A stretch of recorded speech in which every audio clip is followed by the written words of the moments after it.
کہ ہم جوتیوں کے جو نیچے کا حصہ ہے، سول ہے، اسے صاف کریں۔ اللہ فرماتے ہیں سورہ مائدہ میں، سورہ نمبر 5 آیت نمبر 6 میں، کہ جب آپ اپنے آپ کو تیار کر رہے ہیں صلاح کے لیے، نماز کے لیے، تو آپ اپنا منہ دھو، ہاتھ کونی تک دھو، سر کا مسح کرو اور پیر ٹھکنوں تک دھو۔ اس آیت میں ذکر ہے وضو کا، کہ وضو کرنا نماز کے پہلے فرض ہے، اور اس کا ذکر آتا ہے یہودی اور عیسائی کتابوں میں بھی، مذہبی کتابوں میں بھی۔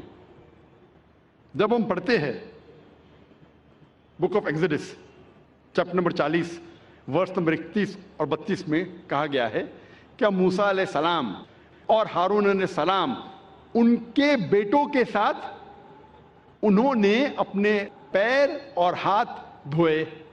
Moses and Aaron and the sons, they washed their hands and feet. And they entered the temple of congregation, and when they came close to the altar, they washed thereat.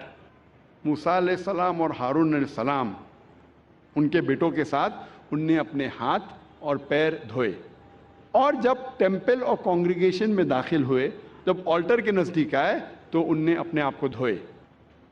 یہ پیغام پھر سے دہرایا گیا ہے بک آف ایکٹس میں chapter number 21 verse number 26 میں، جہاں کہا گیا ہے کہ پال along with the other men the next day washed and entered the temple of the congregation. Saint Paul دوسرے آدمیوں کے ساتھ دھویا اپنے آپ کو اور وہ ٹیمپل میں داخل ہوئے۔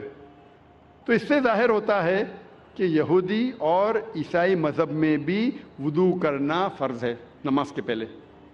اللہ کے رسول فرماتے ہیں، لکھا ہے صحیح بخاری میں جلد نمبر 1 کتاب الصلاح چیپٹر نمبر 56 حدیث نمبر 429 میں اللہ کے رسول فرماتے ہیں کہ میرے اور میرے مومن کے لیے یہ ساری زمین، اس دنیا کی ساری زمین ایک مسجد ہے۔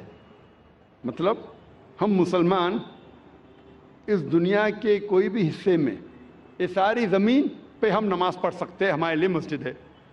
اللہ کے رسول فرماتے ہیں، جس کا ذکر ہے صحیح بخاری میں جلد نمبر 1 کتاب الادان چیپٹر نمبر 75